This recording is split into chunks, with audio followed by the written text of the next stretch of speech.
Аналары буга келер. Эми туугандар, бул жерде мындай алалы раматылык Асангазы агайыбыздын канча жылдары тарткан сүрөттөрү бул? Болжол менен. Болжол менен бул акыркы бир 10 жылдын ичинде тарткан сүрөттөр десем болот. Канчасы элге кетти?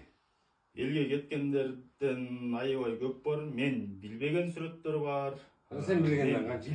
Мен билген сүрөттөн билбейм. Мен билген сүрөттөн балким 5-6 болушу мүмкүн. Мен эсимде калгандарданчы. Мен кичинекей болуп.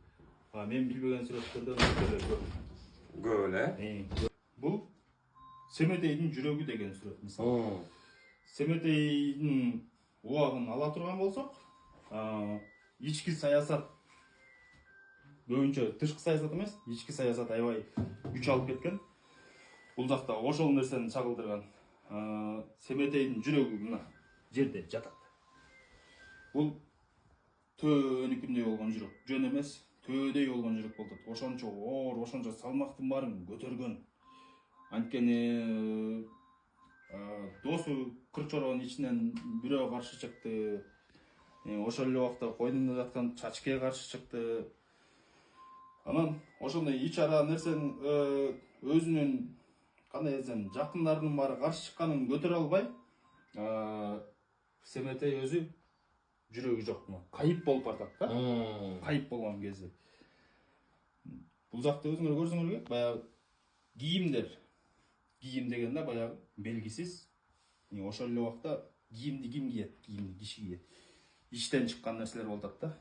Иштен чыккан жылаандар бири-бири менен арбашып жатат. Жерди бөлүп ийгиси келип атат.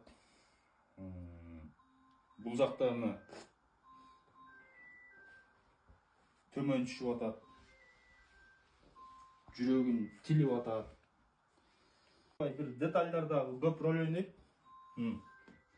Жылкы асыл тукум.